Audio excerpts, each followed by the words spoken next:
Vamos a dar ya un brinco, mis hermanos, en el estudio que estamos llevando.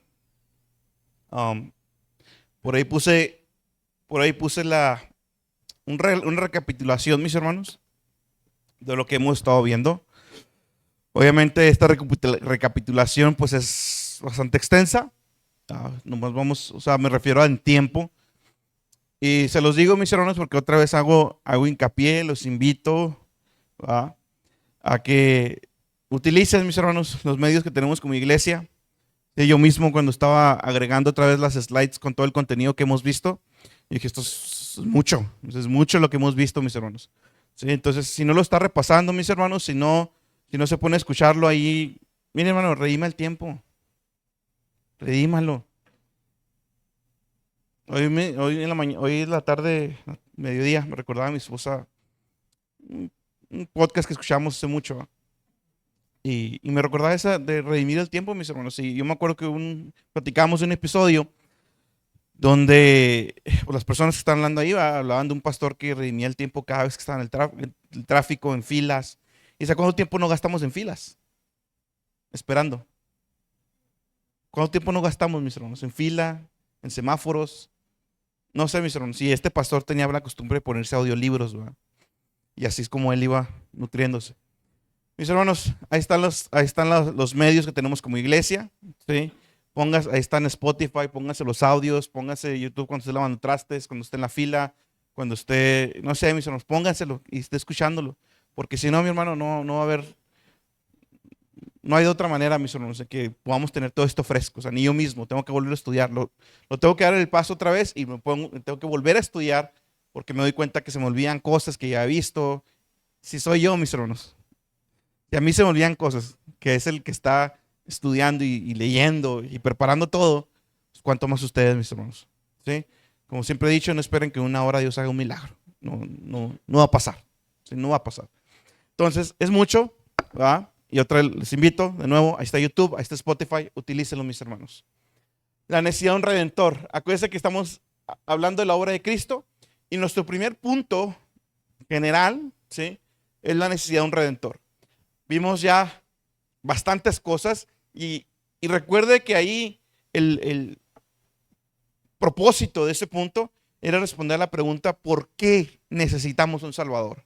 ¿Por qué necesito yo que alguien me redima, que alguien me salve, que Cristo nos haya comprado? ¿Por qué era necesario que Cristo viniera? Entonces, el principio de la corrupción, la caída de Adán, vimos la caída de la humanidad y la transmisión del pecado. Hablamos de la depravación total del hombre 2 veces.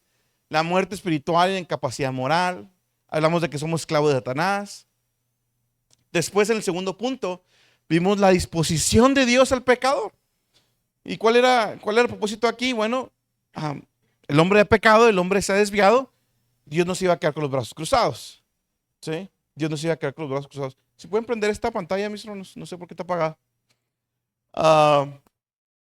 Igual, la disposición de Dios al pecador. O sea, ¿cómo iba a reaccionar ahora Dios ante el pecado del hombre? Angustia. A Dios le duele que el hombre se pierda, ¿sí?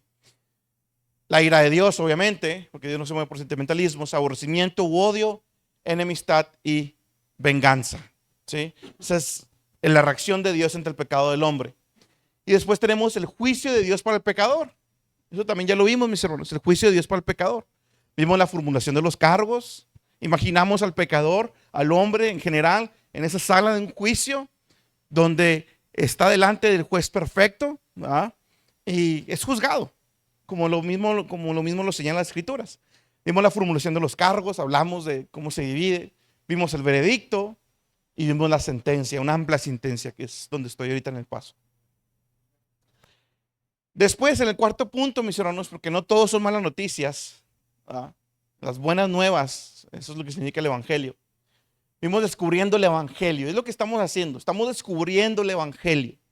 Sí, porque a veces tenemos un entendimiento muy superficial y aún así el estudio está superficial, aunque no lo crean. Pues sigue siendo superficial, mis hermanos, porque podemos tardar años estudiando esto. Y descubriendo el evangelio, hablamos del dilema divino, que hoy lo vamos a recordar otra vez. Después, aparte de ese dilema, pusimos una pregunta: ¿quién podrá ser salvo y cómo? La motivación, ¿sí? Hablamos de qué fue lo que motivó a Dios venir a esa tierra, morir en la cruz del Calvario por nosotros. Hablamos de que el Hijo se hizo hombre. Hablamos de que el Hijo vivió una vida perfecta. Hablamos de que el Hijo llevó nuestro pecado, que el Hijo se hizo maldición, que el Hijo sufrió la ira de Dios, que el Hijo murió. Y después interrumpimos e hicimos el paréntesis, gran paréntesis largo, para resolver esa pregunta de ¿por quiénes murió Cristo? Es mucho, hermano. Yo lo estoy viendo ahorita y digo, caramba, gracias a Dios, a la gloria de Dios. Estúdielo si no se lo olvida. Entonces, hicimos ese paréntesis, mis hermanos. ¿Por quién? ¿Por quiénes murió Cristo? ¿Por quiénes dio su vida Jesús en el Calvario? ¿Por todos? ¿Por algunos? Ya respondimos esa pregunta ampliamente. Y hoy, mis hermanos, nos vamos a embarcar. No le puse el subtítulo porque no quería que se reburjaran más, pero esta sección si le podría poner un título son los beneficios, las bendiciones de la cruz. ¿Sí? Porque recuerde que el paréntesis de por quiénes murió Cristo lo había hecho precisamente porque íbamos a pasar ahora a los beneficios de la cruz. Porque ahora vamos a hablar de todos esos beneficios, mis hermanos, o al menos algunos de ellos, que implican que Jesús haya muerto por nosotros, que implican que Jesús haya dado su vida por sus ovejas. Y ahí puse solo algunos para que tengan más o menos la planeación, me falta agregar más. Cristo es lo que vamos a ver hoy, Cristo es nuestra propiciación, pero fíjese ya la palabra nuestra. Ya vamos a agregar esa palabra, Cristo nuestra, mi propiciación para con Dios. Entonces, para que desde ahorita, mis hermanos, vayamos apropiando y veamos el sacrificio de Cristo como propio, mis hermanos, como algo que Dios hizo personalmente para su iglesia, como ya lo hemos estado viendo. Vamos a ver también Cristo como nuestra redención, Cristo nuestra liberación, Cristo nuestra justificación y todavía faltan más. Esa sería la planeación, mis hermanos, que tenemos por delante. Entonces, como le digo, ha sido bastante contenido por la gloria de Dios. Entonces, vuelva a estudiar, mi hermano. Ahí está en Spotify, ahí está YouTube. Vuelva a estudiar. Muy bien. Cristo, nuestra propiciación. Nuestra propiciación. Obviamente, lo primero que tenemos que ir o atacar o entender es la palabra propiciación. ¿Sí? La palabra propiciación. Y exactamente, hermanos, como algunos estarán pensando, lo que vimos está muy relacionado con lo que vimos el último miércoles, sí, pero nunca está de más, como como estamos platicando, ¿verdad? Nunca está de más volver a repetir. Entonces, propiciación, viene la palabra latina, propiciare, que significa propiciar, apaciguar o hacer favorable, ¿sí? Se refiere a un sacrificio que satisface las demandas de la justicia de Dios y apacigua su ira. Entonces ya he visto que la palabra propiciación implica dos cosas en específico. Una satisfacción hacia Dios, porque el sacrificio siempre es hacia Dios, nunca fue, no fue a Satanás. El sacrificio de Jesús no fue a Satanás, no fue para comprarnos a Satanás, no. El sacrificio fue para Dios mismo. Entonces el sacrificio de Jesús fue una propiciación para nosotros. La palabra significa o implica dos cosas. Una satisfacción de las demandas de la justicia de Dios, porque hemos quebrado su ley. Todos somos pecadores, ya lo hemos visto, ¿sí? Y ahora Dios demanda un castigo. Quebramos la ley y ahora implica un castigo. Pero que Cristo vino por nosotros, por su iglesia.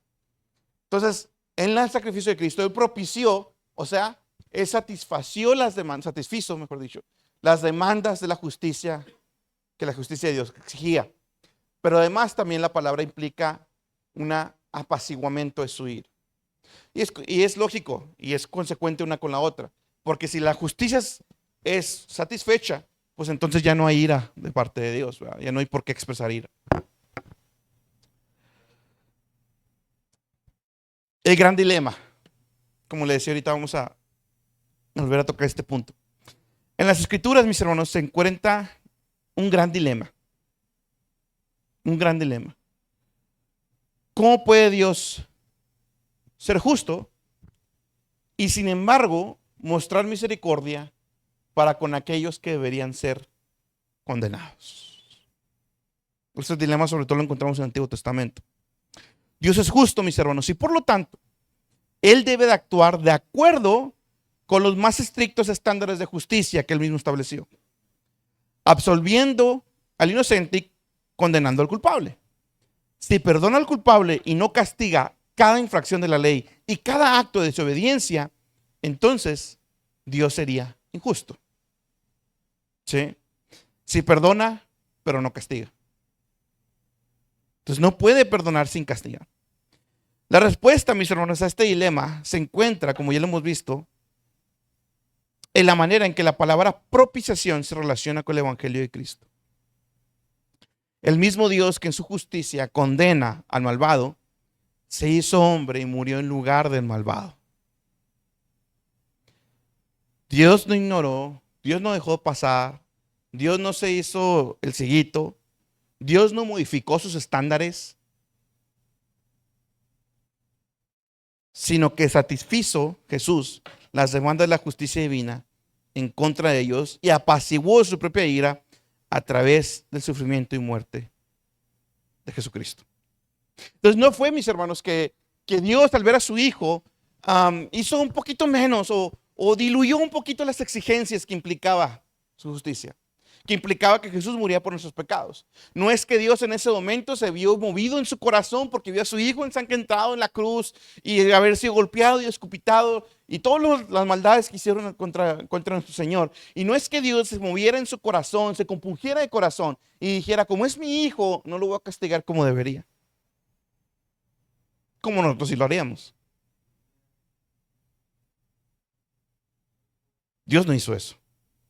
Dios Padre no bajó el castigo, la intensidad del castigo, ni la cantidad de castigo, ni las exigencias, solo porque era su hijo. En Hebreos ya lo vimos, aprendió obediencia a nuestro Señor Jesús. O sea, tuvo que sufrir la obediencia, a eso se refiere.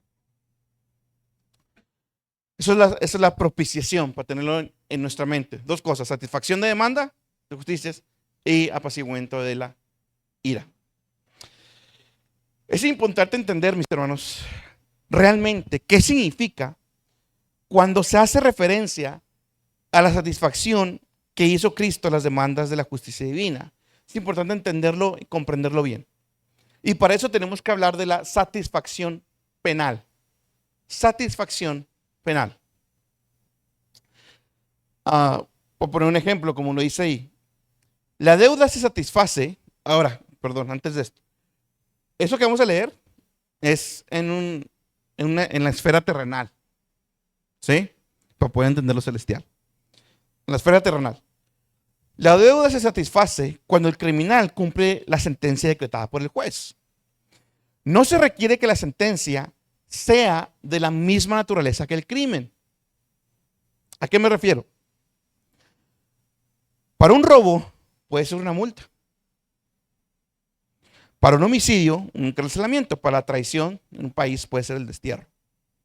O sea, mi punto es, alguien que sufre un robo, no necesariamente la justicia dice, ahora róbenle a él. El homicidio, por ejemplo, no todos los países tienen pena de muerte. Entonces, hay que entender esto. La deuda se satisface, ¿verdad?, cuando el criminal cumple la sentencia dictaminada por un juez. Pero no necesariamente es la misma pena la que se cumple. ¿Sí entendemos ahí? Porque lo que viene ahorita va a estar, yo sé que a algunos les va a mover el tapete. ¿Sí? ¿Sí estamos? Todo lo que se requiere, mis hermanos, es que sea un equivalente justo. Cada país ha determinado ciertos castigos para ciertos crímenes, ¿sí? Pero cuando se comete el crimen no quiere decir que se va a pagar con la misma moneda o que va a ser ojo por ojo, diente por diente, ¿sí? Es lo que el gobierno ha determinado que esa va a ser la sentencia justa por ese crimen. Se acabó, ¿sí? Inclusive cuando hay crímenes más, pues, ¿qué le puedo decir? Más inauditos, que pasan con menos frecuencia, pues sí, así se podría decir. Inclusive el juez pudiera modificar aún el castigo, ya sea aumentándolo o disminuyendo también. Depende. Pero el juez tiene el poder de determinar, ¿sabes qué? por lo que tú hiciste, en lugar de 5 años como dicta la ley, te vas 10. Por esto, por esto y por esto y por esto. ¿Estamos de acuerdo? Ok. Eva.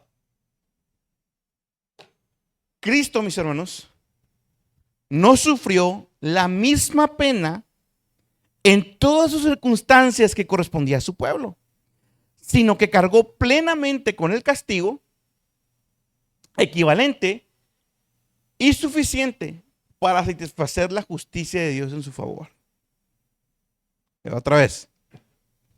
Cristo no sufrió la misma pena en todas sus circunstancias que correspondía a su pueblo, sino que cargó plenamente con el castigo equivalente y suficiente para satisfacer la justicia de Dios en su favor. O sea, en otras palabras, Jesús no fue al infierno. Si usted y yo somos condenados por Dios, escudriño salvación, ¿qué es lo que nos toca? Ir al infierno eternamente. Jesús no fue al infierno eternamente. Pero eso no significa que no haya cargado con las consecuencias que debían de ser dictaminadas por el justo Dios. Por eso le decía ahorita, el castigo no siempre es equivalente al crimen cometido, pero siempre es justo porque es determinado por un juez. Y en este caso el Dios Santo, el castigo, la sentencia. Él no sufrió la condenación eterna en el infierno, mis hermanos, pero sus sufrimientos fueron exactamente los que un Dios justo y santo determinó que debían ser pagados para satisfacer la justicia divina y absolver al culpable del castigo del pecado. Entonces, aunque Jesús no descendió al infierno, como nosotros, si morimos en Cristo, Dios determinó, mejor dicho, que Jesús, cuando viniera a entregar su vida, tenía que morir en la cruz. Al final la paga del pecado es la muerte, mis hermanos. Ambos morimos, ¿eh? En ese sentido sí, ambos morimos. Pero uno se sienta en condenación eterna y a Jesús le tocó estar en la cruz y el castigo que Dios determinó fue el que justo y suficiente para salvar a su pueblo. Que ahorita vamos a entrar en eso. Cada violación de la ley, mis hermanos, cada violación de la ley de Dios se debe tratar. Cada uno de nosotros, mis hermanos, que hemos pecado, cada uno de esos pecados se debieron poner a cuentas con Dios en los brazos, en los hombros de Jesús. Todo pecado, mis hermanos, debe ser castigado. La justicia demanda que ningún pecado que se haya cometido jamás por alguien que haya vivido en la historia de este mundo quede sin castigar. Todo pecado tenía que ser castigado. Esto incluye todos los pecados, grandes o pequeños, toda transgresión que se cometa. Dios decidió que la paga justa por el pecado es la muerte. Cristo es el sustituto que lleva esa paga por su pueblo. Cristo es el sustituto que lleva la paga por su pueblo. Para eso recordemos también la sustitución penal. Vimos la satisfacción penal, pero tenemos que recordar también la sustitución penal. Y básicamente que en lugar de nosotros recibir el castigo que merecíamos por cada uno de nuestros pecados, Cristo en la cruz llevó nuestro castigo. Él llevó la culpa y el castigo por los pecados de su pueblo. Eso es lo que veíamos en la sustitución penal.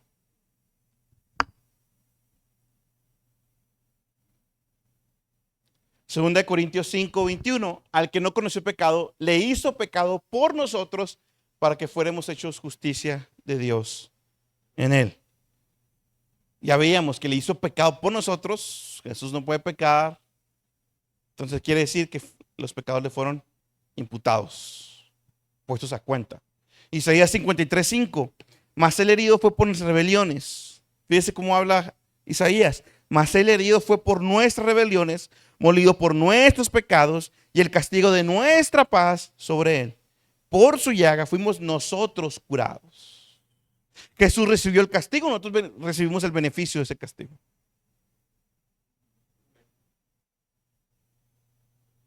Entonces, mis hermanos, la propiciación implica una satisfacción penal, en el sentido de que Jesús pagó cada, mis hermanos, pecado, cada transgresión, pequeño, entre comillas, grande, todo lo que hicimos su iglesia antes de Cristo estando en Cristo, y aún lo que nos falta, todo ese pecado fue cargado en la cruz por Jesús. No había nada, ninguno de ellos quedó sin castigo.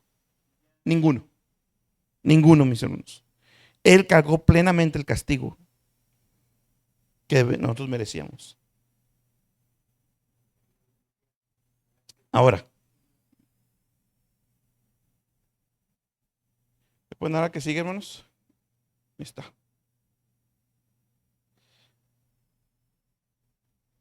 Como le decía ahorita, Cristo, mis hermanos, fue ese sustituto. Sin embargo, Él no pasó una eternidad en el infierno. No sufrió solo sufrió la cruz 3 horas y después murió. Entonces, la pregunta normal, la gran pregunta lógica que nos tenemos que hacer es, ¿cómo es posible que pudiera llevar todo el castigo por el pecado, por todas las personas que forman su pueblo, cuando, si nosotros hubiéramos tenido que llevarlo, hubiéramos tardado toda una eternidad en el infierno y no hubiera sido suficiente? ¿Sí me explico lo que el problema entre comillas que hay aquí? Nosotros si morimos tenemos que pagar eternamente y aún así no es suficiente. Pero Jesús, ¿cómo es posible que Jesús no fue al infierno y tampoco fue una eternidad? Fueron 3 horas en la cruz. ¿Cómo eso puede ser equivalente?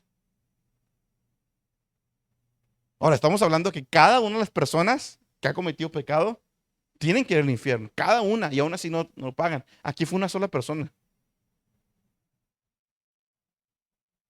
Un hombre. A cuenta de todos. ¿Cómo es posible? Entonces Dios sí bajó sus estándares.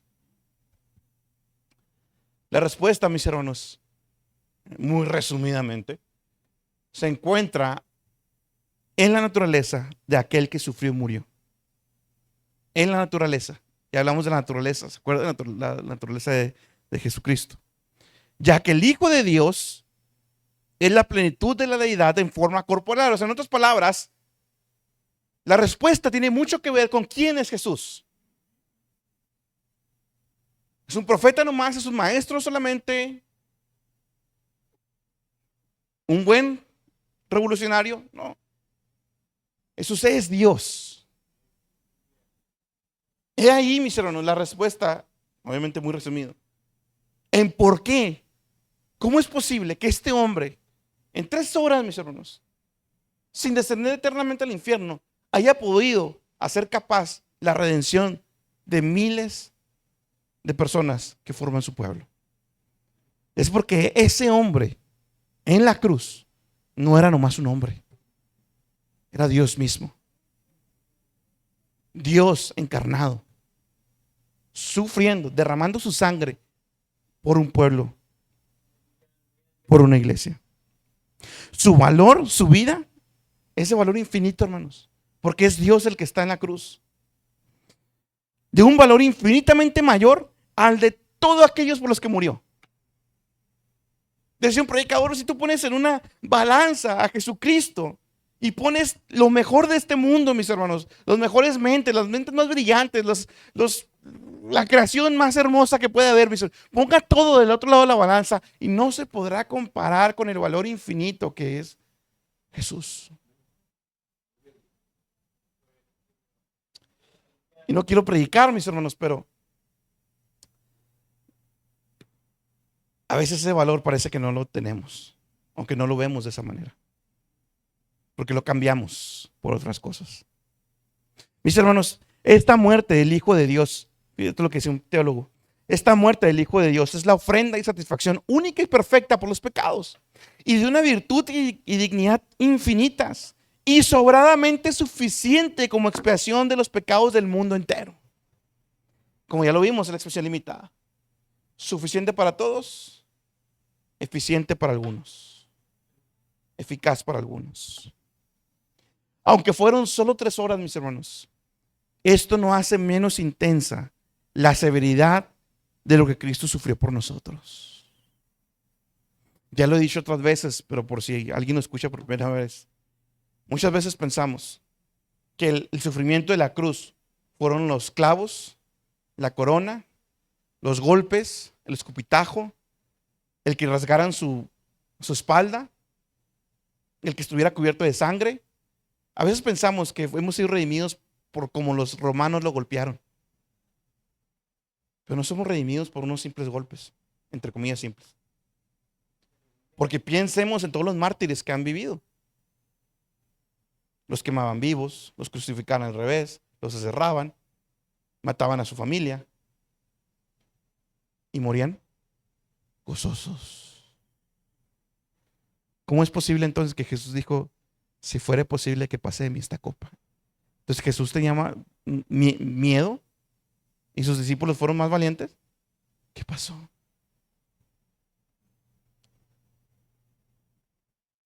Fueron 3 horas, mis hermanos, del Hijo de Dios siendo objeto, siendo el blanco de la ira de Dios. Mateo 27, 45 al 46. Y desde la hora sexta hubo oscuridad sobre toda la tierra hasta la hora novena. 3 horas. Y alrededor de la hora novena, Jesús exclamó a gran voz, diciendo, Elí, Elí, lama sabacnati. Esto es, Dios mío, ¿por qué me has abandonado?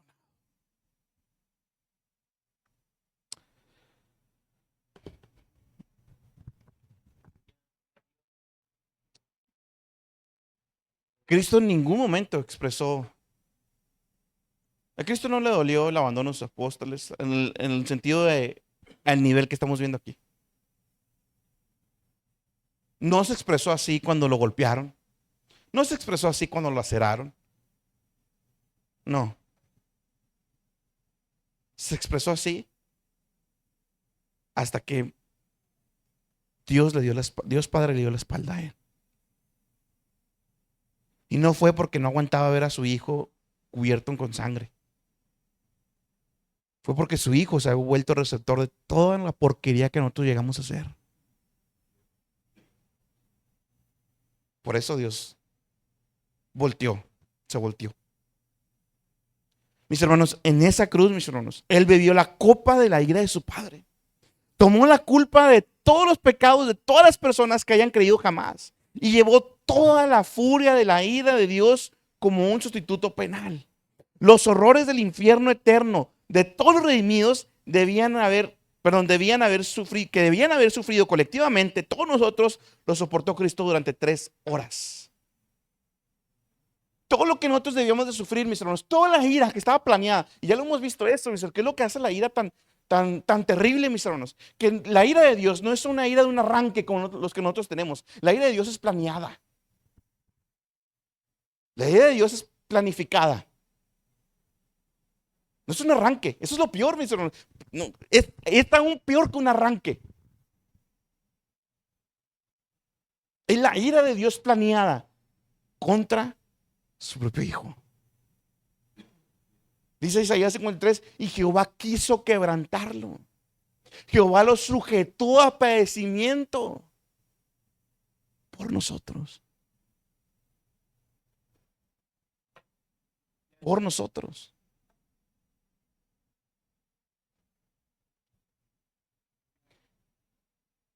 Y lo soportó en 3 horas.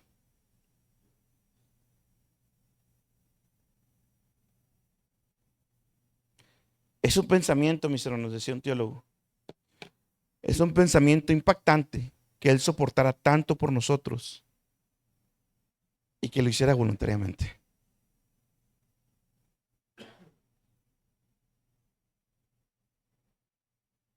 La paga del pecado es la muerte. Jesús murió en la cruz. Sin embargo, como era una persona de tan valor infinito, como era Dios mismo el que estaba en la cruz, un cordero sin mancha, un cordero sin defecto, el que estaba en la cruz, mis hermanos.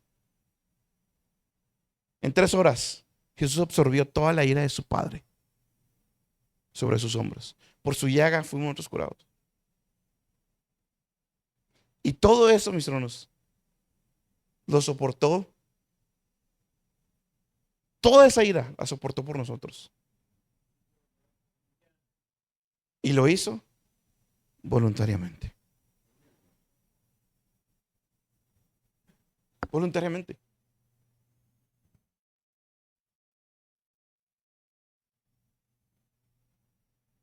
¿Cómo sabemos que Dios fue satisfecho? Porque Cristo resucitó al tercer día. Y de la muerte lo llevó a la gloria y lo sentó a su diestra.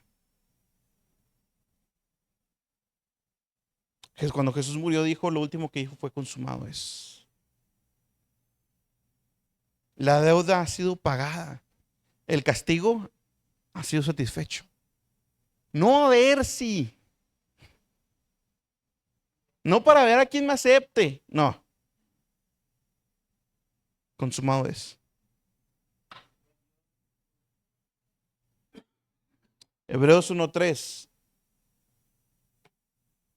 dice, Él es el resplandor de su gloria y la expresión exacta de su naturaleza. Fíjese, ya hemos visto este texto muchas veces durante el estudio de fundamentos. Él está hablando de Cristo. Él es el resplandor de su gloria, Jesucristo, y la expresión exacta de su naturaleza, Dios mismo. Jesús es Dios y sostiene todas las cosas por la palabra de su poder, de Jesús. Después de llevar a cabo la purificación de los pecados, se sentó a la diestra de la majestad en las alturas. Dios Padre no le hizo un camino más blando. No, después de que Él propició los pecados de su pueblo, entonces se sentó en la majestad en las alturas. Cristo fue por la cruz y después por la gloria. Nosotros muchas veces queremos la gloria y después la cruz. Hay más textos relevantes, mis hermanos. Vamos a ver algunos de ellos. Hebreos 2:17. Por lo tanto, tenía que ser hecho semejante a sus hermanos en todo, a fin de que llegara a ser misericordioso. A fin de que llegara a ser un misericordioso y fiel sumo sacerdote en las cosas que a Dios atañen, para hacer propiciación por los pecados de su pueblo. Para salvar el hombre, mis hermanos, el Hijo de Dios tenía que tomar su naturaleza y era necesario que un hombre muriera por los hombres. Y solo el Dios hombre podía representar tanto a Dios ante los hombres como los hombres ante Dios. Hay una doble presentación ahí. Otro texto, mis hermanos, en el cual vamos a pasar algo de tiempo. Romanos. Lea la carta de Romanos, mis hermanos. En serio. Pero esa carta es para leerla despacito. Léala. Léala, mis hermanos. Romanos 3:23-28. Por cuanto todos pecaron y no alcanzaron la gloria de Dios. No alcanzan la gloria de Dios. Nadie. Porque todos hemos pecado. Pero, siendo justificados gratuitamente por su gracia, por medio de la redención que es en Cristo Jesús. Justificados se ha declarado justo gratuitamente por la gracia, por medio de la redención que es en Cristo Jesús. Luego fíjese bien, a quien Dios exhibió públicamente como propiciación por su sangre, a través de la fe, como demostración de su justicia, porque en su tolerancia Dios pasó por alto los pecados cometidos anteriormente, para demostrar en ese tiempo su justicia, a fin de que Él sea el justo y el que justifica al que tiene fe en Jesús. ¿Dónde pues está la jactancia? Queda excluida. ¿Por cuál ley? ¿La de las obras? No, sino por la ley de la fe. Porque concluimos que el hombre es justificado por la fe, aparte de las obras de la ley. Alcanzamos que lo vamos a ver más adelante, alcanzamos esa justicia por la fe, no por las obras. ¿Por la fe en qué? En el sacrificio de Jesús. Ahora, pero lo que debe llamar nuestra atención aquí es a quien Dios Padre, exhibió públicamente a su Hijo en la cruz como propiciación por su sangre.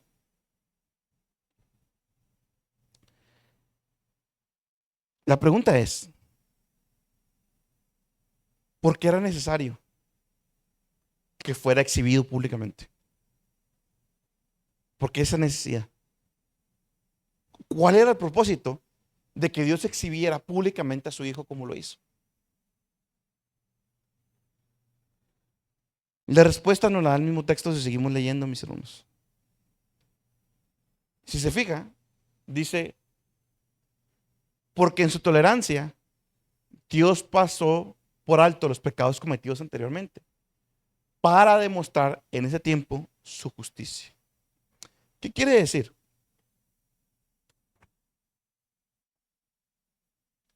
La misericordia, la paciencia, la bondad de Dios se ha manifestado desde Adán y Eva. Yo les recuerdo, mis hermanos, que el pecado de Adán y Eva era morir. Perdón, el castigo, perdón. El castigo que Adán y Eva debían recibir era morir. Ahí. Pero no murieron. Entonces, ¿qué? ¿Dios se los pasó por alto? ¿Dios se hizo el viejito? ¿Abraham? Pecó, mintió. Échele todo lo que quiera. Noé terminó acostándose con sus hijas y siguió pecando. David, no es Noé.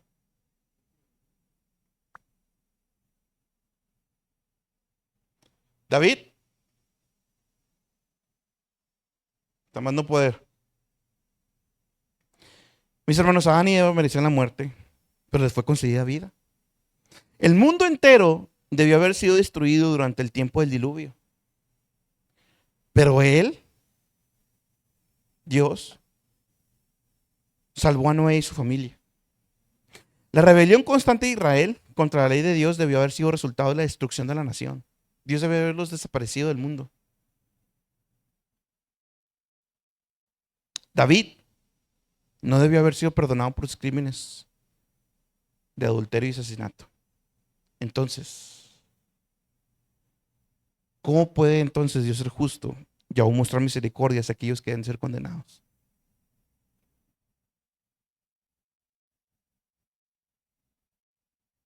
Cuando el texto dice, porque en su tolerancia Dios pasó por alto los pecados cometidos anteriormente, no es que no los fuera a castigar.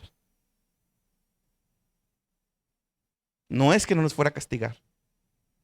Es que iba a llegar un momento donde todos esos pecados iban a ser castigados. Pero no en ellos, en Cristo. Por eso Dios fue paciente con Adán y Eva. Por eso Dios mostró misericordia con Abraham, con Noé, con David, con Israel. Por eso Dios mostró misericordia. Porque su hijo iba a morir en la cruz por esos pecados. La larga paciencia de Dios con el pecado de su pueblo, desde la caída de Adán, no fue resultado de su apatía o de su injusticia, sino que estaba fundamentada en la futura venida de Cristo para morir por su pecado. La misericordia, la paciencia y el perdón que Dios proveyó a los santos del Antiguo Testamento que creyeron en Él, solo fueron posibles porque Cristo vendría y moriría por todos ellos. Por eso Dios fue paciente, por eso Dios fue misericordioso, por eso Dios fue bondadoso y por eso Dios les daba oportunidad tras oportunidad. No porque algún día iban a hacer lo bueno y ya se iban a portar bien todos. No, mis hermanos. Si Dios le dio tantas oportunidades a Israel, tantas oportunidades, mis hermanos, a cada uno de los personajes de manera individual, por Cristo. No por ellos. No por ellos. Mis hermanos, dice la Confesión de Fe de Westminster, aun cuando la obra de la redención no se efectuó sino hasta la encarnación, sin embargo, la virtud, la eficacia y los beneficios de ella se comunicaban a los escogidos en todas las épocas transcurridas desde el principio. Desde el principio, capítulo 8, artículo 6. Nadie merece el buen trato de Dios. Nadie merece misericordia. Nadie merece bondad. Nadie, mis hermanos. Nadie la merece. Todos hemos pecado, todos hemos quebrado la ley, todos merecemos ir al infierno. Todos, aunque sea una verdad dura, aunque sea una verdad que duele, que incomoda, todos merecemos ir al infierno. Pero Dios, Desde el versículo 26, continuamos con el versículo 26, dice, para que Él sea el justo y sea el que justifica al que tiene la fe en Jesús. Entonces, ahora por medio del sufrimiento y la muerte de Jesús, Dios Padre puede ser justo y al mismo tiempo declarar justo al que merece la ira. Porque ya alguien ahora se ofreció para ser receptor del castigo en lugar de la persona que lo merecía. Porque ya ahora alguien se ofreció para dar su vida por un grupo de malagradecidos. No por todo el mundo, pero por un grupo de buenos para nada. Dios se ofreció por su iglesia. El sufrimiento y la muerte de Cristo en el Calvario quitó todo obstáculo que pudiera prohibir que un Dios justo perdonara a su pueblo pecador. Fue removido ese obstáculo. Dios demostró su justicia castigando el pecado de su pueblo, satisfaciendo las demandas de justicia y apaciguando su ira. Él hizo un camino de salvación para su pueblo tomando su lugar, llevando su pecado y exigiendo la ira que correspondía en su propio cuerpo. Por esta razón Dios puede justificar su pueblo sin contradicción a su propia santidad y justicia. Sin contradicción. Mis hermanos, obviamente esto trae un beneficio para nosotros. Como les dije, Cristo nuestra propiciación, mi propiciación. ¿Cuál es el beneficio para su iglesia? ¿Cuál es el beneficio para todos nosotros, mis hermanos? Que ya ninguna ira hay para todo aquel que murió junto con Cristo, para el salvo por la fe. Ni en el infierno no vamos a tocar ni un segundo, ni en la ira venidera. Mis hermanos, ya no somos objetos, ya no somos el blanco de Dios en su ira. Ya no somos enemigos de Dios, ya no somos hijos del diablo. Hemos pasado de ser el objeto de la ira de Dios a ser el objeto de su amor.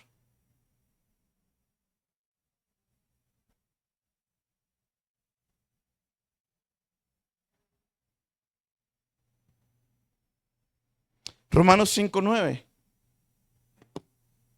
Entonces mucho más, habiendo sido ahora justificados por su sangre, seremos salvos de la ira de Dios por medio de él. Somos salvos de la ira de Dios, mis hermanos. Somos salvos de la ira de Dios. Como les decía, somos objetos de su amor, del amor de Dios. No lo puse.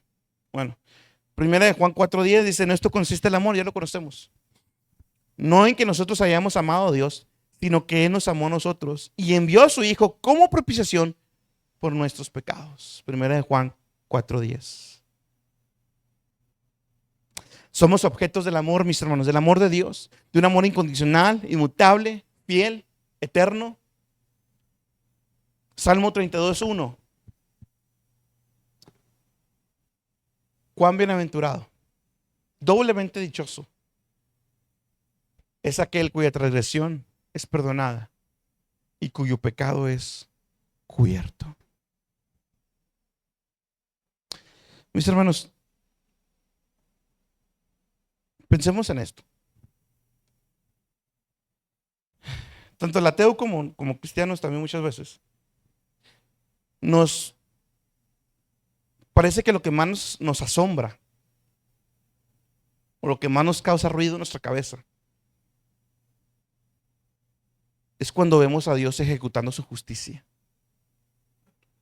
O cuando vemos una aparente ausencia de la justicia de Dios. Bueno, otras palabras más sencillas, cuando nos preguntamos, ¿por qué pasó esto?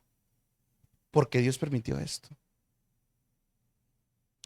Y todos nosotros, mis hermanos, nos asombramos más o nos preguntamos más cuando vemos la justicia desplegada o cuando vemos una ausencia, entre comillas, de la justicia de Dios. Cuando Dios permite algo que no queremos. Pero mis hermanos, eso no es más que una muestra de lo podrido que está en nuestro corazón. ¿Por qué? Fíjese bien, se puede comprender que un Dios 3 veces santo manda al infierno a todos los impíos. ¿Sí? Si Dios dice que es santo y que Él lo es 3 veces, la reacción lógica que esperamos, si Dios es lógico con lo que Él dice y con quien Él es, entonces deberíamos borrar a la humanidad de la faz de la tierra. Y no dejaría de ser, y no sería injusto. Si Dios es santo 3 veces, si Dios es justo como Él dice, y es más, si Dios es bueno como Él dice, entonces no debe tolerar la maldad. Si Dios es bueno, piensen esto, hermano. Si Dios es bueno, Dios no debe tolerar la maldad. Si Dios es realmente bueno, no puede estar en presencia de la maldad.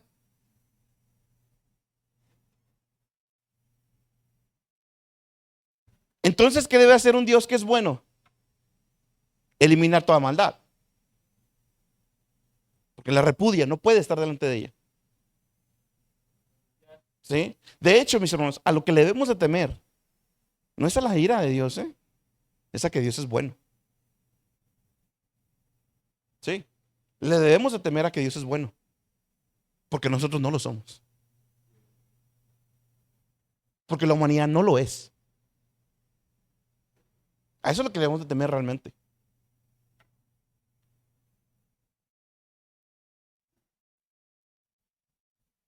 Sin embargo, mis hermanos, lo que de verdad nos debería de asombrar no es su justicia cuando Él la ejecuta, ni su ira cuando la manifiesta, sino su gracia y misericordia que Él derrama sobre la humanidad. ¿Por qué Dios? La pregunta más bien es, ¿por qué Dios tolera la maldad? ¿Por qué Dios le permite al hombre todavía disfrutar su pecado? Porque somos muy buenos, mis hermanos, para apuntar la maldad, pero no para apuntar nuestra propia maldad. ¿Por qué Dios nos tolera, hermanos? Porque Dios fue paciente con usted hasta que llegó a los pies de Cristo. 20, 30, 40, 50, 70 años. ¿Por qué? ¿Por qué Dios sigue tolerando a esta humanidad podrida? ¿Por qué? Esa debería ser realmente la pregunta que todos nos deberíamos hacer. ¿Por qué Dios me sigue tolerando con mi pecado si sigo lejos de Cristo? Mis hermanos, el justo pago es que todos caigamos muertos, que seamos eliminados. La pregunta es entonces, mis hermanos, ¿por qué Dios se molestó en salvarme?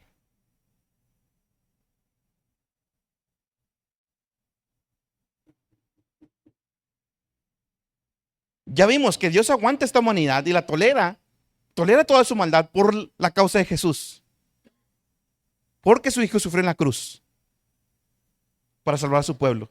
Dios tolera la maldad y ha sido paciente en ese tiempo de gracia con la humanidad para que tengan la oportunidad de venir a Cristo los que son llamados a Él. Pero para nosotros que ya hemos sido llamados por Dios, la pregunta es, ¿por qué Dios se molestó en salvarme, hermano? ¿Por qué Dios se molestó en salvarlo a usted?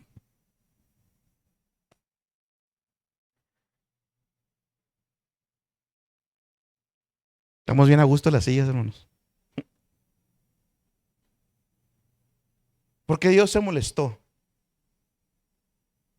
en venir hace más de 2000 años a esta tierra, a tomar forma de carne, sufrir lo que sufrió? Sí, tener que sudar, tener que tener hambre, tener que estar cansado, tener que sufrir a la gente estando aquí, soportar la cruz, los romanos, los escupitajos, todo, la corona de espinas, todo eso, más aparte la ira de Dios sobre su cuerpo. ¿Por usted, hermano?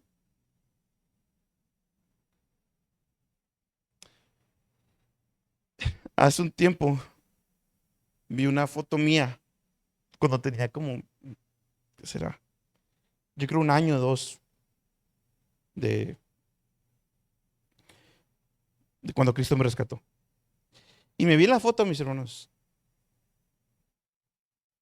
Y la verdad, yo soy así conmigo mismo.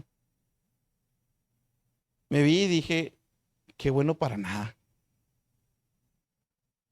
Me dio, dije, me veo y no me veo esperanza de nada.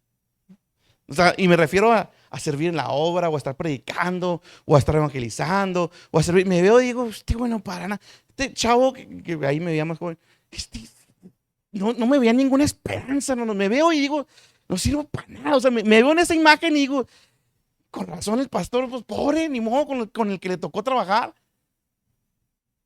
Me veo y no me veo ninguna, no me veo predicando. O sea, me veo en esa foto y no me veo predicando. Y más cuando me acuerdo cómo predicaba. Me veo en esa foto, mis hermanos, y no veo en esa foto un obrero suficiente para la obra de Dios. Me veo en esa foto, mis hermanos, y no veo un obrero digno de la obra de Dios. Me veo en esa foto, mis hermanos, y no veo a alguien redimible, porque yo sé lo que hice antes. Sé lo que he hecho en ese tiempo hasta ahorita. Y Dios se molestó en salvarme. Y Dios se molestó en salvarme a mí. ¿Por qué, hermano? ¿Por qué Dios se molestó en salvar a usted? ¿Usted quién es, hermano? Quitémonos de la mente. ¿Quiénes somos, mis hermanos? Sentimos que tenemos derecho de entrar a la iglesia. Sentimos que tenemos derecho de predicar. Sentimos que tenemos derecho de cantarle. Sentimos que tenemos derecho de sentarnos aquí. Sentimos que tenemos derecho de hablarle a Él. Sentimos que tenemos derecho de que Él nos atienda. Sentimos que tenemos derecho de que Él nos sane, de que Él se procure por nosotros. Sentimos que tenemos derecho, mis hermanos. ¿Qué derecho tenemos, hermanos? Nada. Nada. No somos nadie, mis hermanos. No hay ningún obrero digno. Me veía y me daba asco a mí mismo. En el sentido de que no me veía ninguna esperanza por la obra. Inútil, o sea, herramienta inútil. No veo nada ahí. Nada. Ninguna futura promesa. No veo nada. Pero Dios, qué rico en su misericordia. Y por su mucho amor que nos ha dado, hace hablar a los burros.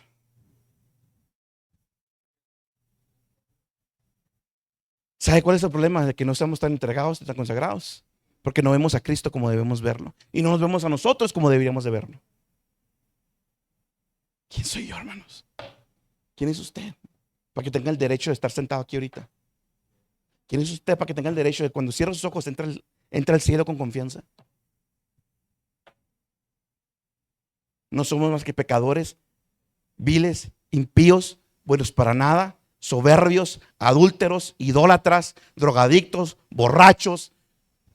Y súmenle la cuenta. Mis hermanos, ¿por qué Dios no me ejecutó desde mi primer pecado? ¿Por qué Dios no lo ejecutó a usted desde el primer pecado, hermano? Es más, se lo pone más fácil. ¿Por qué Dios no me ejecutó desde mi primer pecado ya como hijo?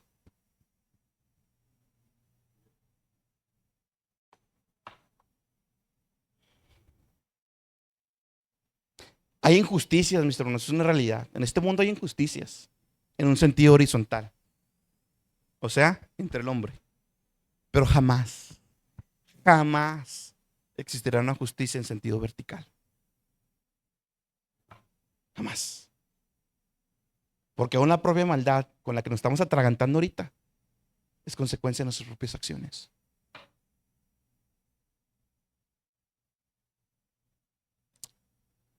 ¿Por qué Dios se molestó en salvarlo, hermano? Piensa en eso, lléveselo. Porque Dios no lo ejecutó a ustedes el primer pecado. Obviamente también hay consecuencias. Ahí está, 1 Juan 4:10. Obviamente hay consecuencias para el que lo rechaza. Y la consecuencia es ser objeto, ser el blanco de la ira de Dios.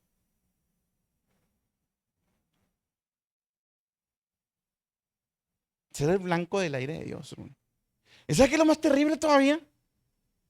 Creer que soy el objeto de su amor, pero realmente soy el objeto de su ira. Terrible, hermano. Terrible. Creer que estoy bien con Dios, pero que en el momento que cierro los ojos, no estoy recibiendo su amor sino su ira. Hermano, la vida se va así. Podemos estar aquí, y una frase que escuché esta semana: Podemos estar aquí y en un parpadeo ya no estar. En un parpadeo ya no estar. No me importa la edad que tengas. En un parpadeo ya no estás. Asegurémonos de estar bien con Dios, hermano. Aseguremos que la salvación sea verdadera en nuestro corazón. Pablo nos exhorta una y otra vez, escudriñar, escudriñar, escudriñar, escudriñar. No porque predique. Si Pablo, no venga a ser yo reprobado, o sea, no venga siendo yo, termine siendo mal obrero. No vaya a ser que tenga la fe temporal, hermanos. Que por un rato estuvieron gozosos, pero después se fueron. Recuerde, los de la parábola murieron. Eso es lo que, una de las cosas que se me hace más, murieron pensando que eran, Señor, Señor, en tu nombre. Se murieron pensando que eran. Qué fuerte, hermanos. Se murieron pensando que eran. Con Dios no se juega. Más vale, mis hermanos, asegurar y pedirle a Dios, Señor, confirme mi salvación. Pero no tanto por la ira, sino porque te amo, Señor. Ayúdame a no desviarme. No vaya a ser que tenga la fe temporal. Las consecuencias para que lo rechace es ser objeto de la ira de Dios. Romanos 12, 5 al 8. Mas por causa, fíjese bien, mas por causa de tu terquedad y de tu corazón no arrepentido, estás acumulando ira para ti en el día de la ira y de la revelación del justo juicio de Dios, el cual pagará a cada uno conforme a sus obras. Que por la perseverancia en hacer el bien buscan gloria, honor e inmortalidad, vida eterna. O sea, eso les da espera a los que buscan eso. ¿Pero qué les espera a los que no? Pero los que son ambiciosos y no obedecen la verdad, sino que obedecen a la injusticia, ¿qué les espera? Ira e indignación.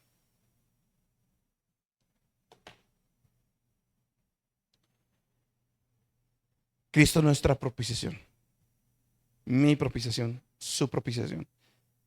Dios me cambió de ser objeto de su ira a ser objeto de su amor. Asegurémonos de ser objetos de su amor.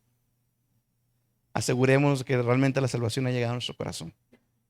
No es nada antibíblico lo que estoy diciendo, al contrario.